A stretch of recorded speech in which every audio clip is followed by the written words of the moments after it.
So, just a few final thoughts on this, and then I know we wanted to leave a bit of time for questions here too. Um, I think the more integrated plans are becoming in their member engagement efforts, which used to be really siloed and really have a distinct and discrete line between what is marketing, what is member outreach, what is clinical quality, and what is correspondence. Those have increasingly become blended. And I think that really asked all of you guys as plans to take stock of which partners do you have enlisted with you, who are you contracted with, and how sort of integrated and seamless are the capabilities across those different paradigms of member outreach. They're not different disciplines anymore, or if they are being looked at as different disciplines, then there's really a lot of competitive advantage that's being left on the table. So I think the final thought with this is really one, meet members where they are, appreciate that every single time you are interacting with them, every single touch point, they're looking at it scrupulously and they're always thinking about, does this feel contiguous with my experience with the plan, my experience with my care journey? They'll be grading on that, even if just sort of in the back of their minds. So having those tools and those platforms in place to make sure you're meeting them where they are, I think that's really the charge and the mandate as we look at this. And we know that, again, over time, if this is built in as a fundamental practice to what you do and how you correspond with members, that's going to have a few percent yield, whether that's in attrition or that's member acquisition or quality, whatever those might be. It sets you in an upward direction. And I think conversely, if you're not doing that, it's just going to start to be felt more and more as these consumer expectations grow and increase. So I think we'll leave with some of that. And Steve, I believe we might have had some questions come in and would be happy to field those or explore any of these topics further.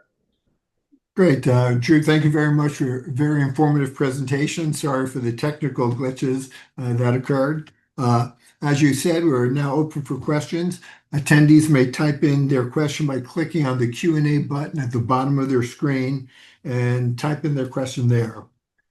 So, Drew, what are some of the obstacles that Clarity has heard from its clients of why implementing engagement strategies is easier said than done? Um, so two things come to mind. One is data, and two is organizational alignment. So I think those are two things that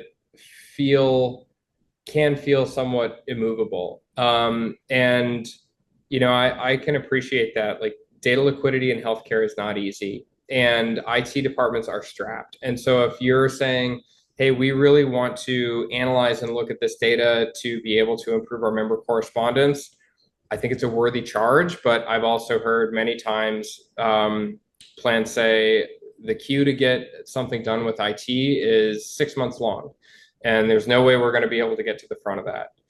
So I could talk through that one first.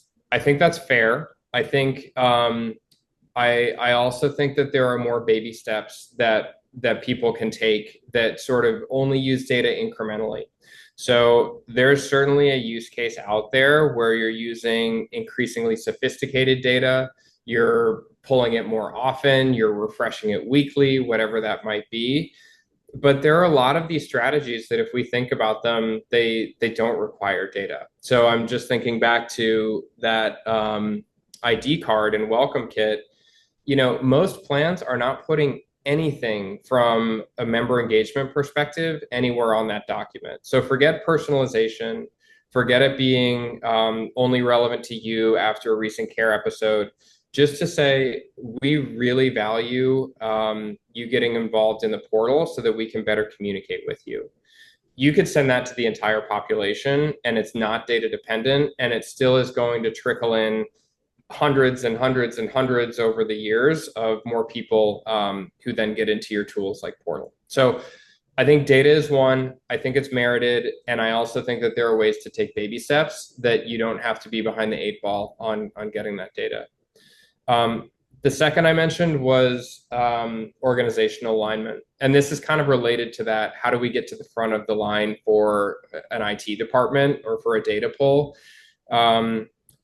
I think we see clients who are trying to train their organizations that member correspondence is an opportunity. It's not just a cost center, and it's not just a sunk cost of, hey, we send these to members every year. It's really something that can have a bearing on clinical quality, on utilization, on, routine screenings happening at a greater clip. So I think the more that you bring strategic initiatives into the fold of, we actually have a seat at the table to influence these strategic initiatives like member engagement, even though we haven't traditionally thought of correspondence that way. I think that's a way that you can start to drive alignment. You have to talk about it in terms of plan economics, not in terms of, isn't this a nice looking message? But when you do that, I think you can start to kind of get the voice into more of the relevant meetings to make this sing. Well, thanks. It seems like member ID is, from my perspective, the first touch point you have with that member, Absolutely. certainly a new member. And very often you get, 7-page package, multiple languages, doesn't really make much, sense, long, convoluted. It seems that's a very easy first step, and an opportunity that plans would be able to look to implement very easily.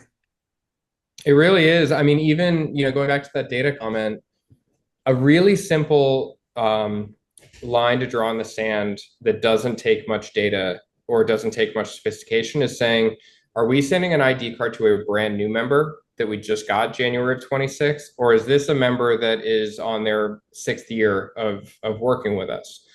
Those should be different messages. Those are totally different handshakes. And if you think about it in human terms, if you're meeting someone for the first time, of course, the things that you want to tell them are going to be different than meeting an old friend. So I totally agree with you. If you're trying to just level set and establish a tone of value and consistency, then and simplicity, then I think doing so with that ID card at that first touch point of the year, especially in a Medicare audience where I feel like the cyclicality of January is always when I take stock of my healthcare year and what I'm planning to do and what my benefits are. And the more we can just seamlessly meet in that conversation, I think I agree with you, a great opportunity for it.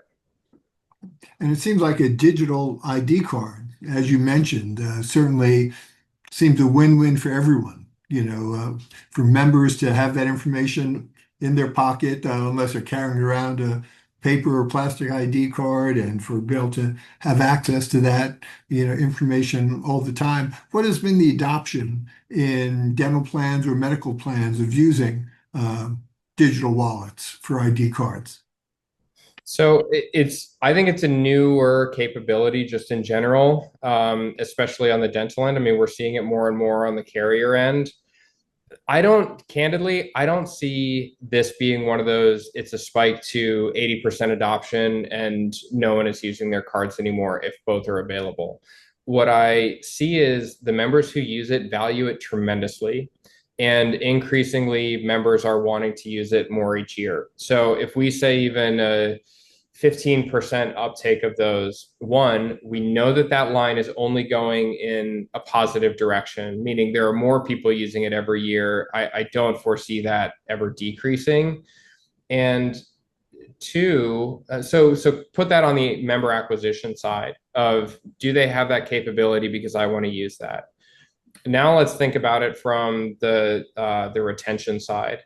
If I don't carry an ID card physically because I just carry my phone, this is like, there's no way I'm leaving a plan that doesn't have this capability if I'm already with one that does have that capability. So I think, coming back to directly answer your question, I don't know our exact statistic on what the uptake is. I would guess it's in that, say, 15% range, but I would also say if we talk in a year, it will invariably be higher and the same ongoing. So again, good one to be ahead of. Great, Drew. Where should a dental plan start if the teams only, as you said, have so much IT time and money Yep. to invest in trying out new engagement strategies? What have you find? Where should they begin? What's the first step? ID cards, one simple call to action. Don't even worry about is it new member, is it old member? There's almost like a binary nature of if you've asked for data, it doesn't matter if it's simple data or if it's a huge mountain of data. My recommendation would be don't miss the opportunity to put some ask on that communication. It's fundamentally changing it from being a we sent this to you, end of story, to being a two-way street of we've sent this to you and we're asking for a response on that. So I would say, to your point on this is a great time to do this too, because we're sitting here going to get into a ton of PTOs over the balance of the summer. And then all of a sudden, we're going to be thinking about materials for open enrollment. And actually, we probably already are. Great time to just say, hey, we got to at least invite people into the portal. We have to at least invite people to update their communication preferences. So choose your call to action, let it just be one version of that, really simple, doesn't have to be personalized if that's not a place that's easy to start. And don't miss that opportunity for a few 100,000 kits to go out that have an ask involved in it. So that's overwhelmingly where I would start. Great, thanks. Um, I know you talked about the prior authorization timeframes. So what are the implications of not meeting the new prior authorization requirements? And is there any flexibility with hitting the timelines? I mean, this is always a little bit of the black box of when we get legislation that's gone from proposed rule to comment period to final rule to then plans are figuring out how they're going to support it. We don't know exactly what the auditability of that's going to be. We don't know how aggressive that's going to be. What we do know is that there broadly speaking, are implications out there. So in terms of what's the fine? What is that going to look like? I'm not aware of exactly what that will be. I think the prudent way to approach it though is recognizing with lead time and with knowing what the mandate is going to look like, this isn't something that you want to skate closely by. Um, when we see something go to a final rule and it's given usually that 12-month time frame, 14-month time frame before it's live, it's not one that we want to avoid because we know that there can be financial penalty associated with it, but I don't know exactly what that penalty structure would look like. Yeah. Do you measure which letters, welcome kits, member guides, other communications drive the most engagement? And if so, how do you measure those items? Great question. We absolutely do, and we encourage clients to. So we encourage your correspondence footprint to basically be a generator of engagement data. Um, like the way we think about it is you would never send out emails if you weren't able to get what's the open rate on that subject line? What was the click-through rate? We really feel like it's a missed opportunity if other forms of correspondence aren't giving you that same type of data back. So a couple ways that we've invested in this. One is a capability we have called Pathfinder, which basically you saw a lot of the examples that I had on screen today have QR codes. Being able to measure how many people have clicked on that QR code, and I'll do you one better, being able to measure which members have clicked on that QR code is a way that you can not only say, we sent 100,000 of these out, we had 4,000 of them get scanned and clicked. And then we know the composition of the people that scanned and clicked them. So we know geographies, we know age and gender. We might know if they live in a rural or an urban setting. You can start to look at a piece of correspondence and say, it looks nice, but what's more important is that it was really resonant with our 65-year-old females, not nearly as resonant with our 75-year-old males. Okay, that's interesting information. And again, a responsive platform would allow you to say, hey, next time we need to make an adjustment to the letters that are going out to males so that we get more response from them. Now you're using kind of a feedback loop of the correspondence invites data, the data comes back to you, you can inform your correspondence platform to send out something more resonant next time. That's where we start to see this building a real data relationship back and forth. Right. Drew, you mentioned again those areas, geography, urban, rural, old, young, respond to different things. Can you share some of your findings just briefly in sort of member communications for plans? Sure. What some of those are? Yeah, I'm thinking of an example actually with a medical carrier and a national, but they had done. I mean, we call it an experiment because they wanted to put these collateral out there to their population, gather the data of who responded to it, and then look at it as sort of a contained experiment, so that they could optimize from there. So this went out over multiple states, and what this plan did was we're going to include those stickers on an ID card for some of them, and then we're not going to include a sticker on others. So those were our two test groups that we were looking for. If we had stickers, is there really a real response there? We looked at it state by state, and in every single state instance, two things happened. One, people were more responsive to the stickers. And so there was a real proof point to say this is worth our investment to add these onto all of our ID cards. The other interesting thing is there were, I think, a 12 percentage point swing of how engaged the most engaged state was from the least engaged. And so if I'm driving an engagement strategy, and now let's say we localize that, we're going to look at one state where we offer service and say there's a huge disparity between people who are in the metroplex versus people who are 20 plus miles away from a metroplex. That gives me the information to say I might want to talk a lot more about access and convenience for and remote or telemedicine options for the ones who are further away. Whereas I want to talk more about, you've got these locations within 2 miles driving distance or near public transportation or something like that. So honestly, the data relationship is what I think is one of the biggest opportunities and the most exciting opportunities is looking at collect the data, analyze it, and then you've got something to manage from. But that's just an example on that. Include stickers or don't include stickers. The data overwhelmingly told us that if you talk to people differently, they will respond differently. And so the practice really becomes let's tinker with how we're talking to them so we can get the optimal response to the tunes of thousands of more people a year taking a given action. Great. Thank you. You highlighted that members prioritize experience and transparency. What are the key obstacles that prevent plans from really, making that happen and, putting that in effect? And is it IT you know, or how difficult is that process? Um, I think IT is one. I think, a lot of what the legislation also addresses is just data portability. And so, like, think about a supplemental benefits plan for an MA member.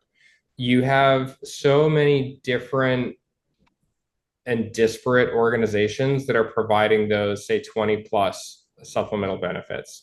So I think part of what creates a fractured experience is the idea that there's not one orchestrator of all those things. And I think the point that we made on one of the earlier slides is everybody is vying for your attention. And so those 200 messages that create all that noise, I think everyone is well intended to try and get their member to use their available dental services, their available chronic condition management services. But in totality, it just feels like they're being shouted at. When I come back to investing in a more centralized platform for member communications, part of it is so that there can be greater transparency and greater simplicity. So all of the instruments playing at once is very different than an orchestra. But the ability to say, if we centralize things and then have the ability to orchestrate who receives what message when, that's, I think, where a member can start to feel a sense of calm. I'm being asked to do one or two really relevant things rather than being asked to do 30 things and I have to decide which are relevant.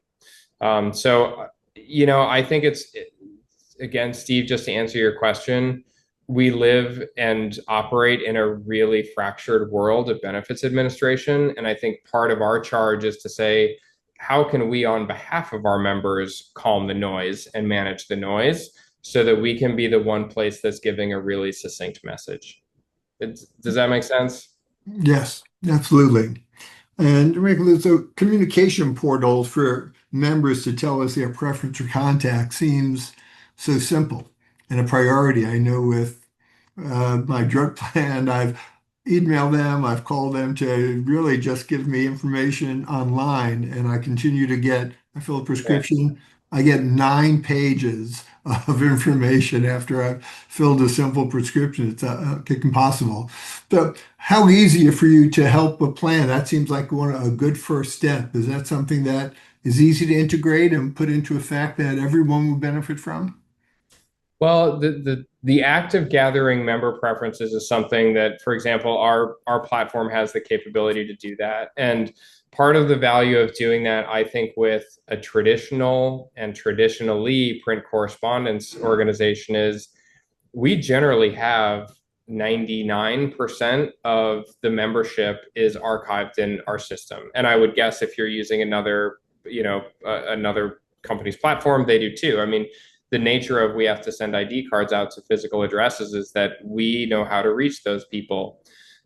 So critical mass of people in one system or platform, I think, is a really important place to start.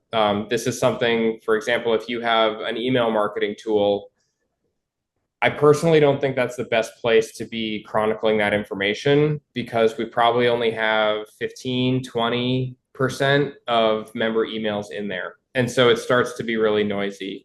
The benefit of doing this in a place where you've got 100% of the members is you have a more succinct mechanism to say, we've got some people's preferences, but not others. But there's no conflict because we're not trying to match this up across different systems. So it's a long road. There's no doubt about that. But I think you have to look to where you can manage the most people from a singular place, and that's where you're going to have the highest fidelity of kind of message consistency with what a member wants. Well, thank you. On behalf of the NADP, Drew, I want to thank you again for a very informative presentation. I'd also like to thank all of our attendees for joining us for today's webinar. Please join us on July 1st for an update on CDT 2026. This session is for NADP members only. Thank you all and have a good afternoon. Thank you, Steve. Appreciate it. Okay, my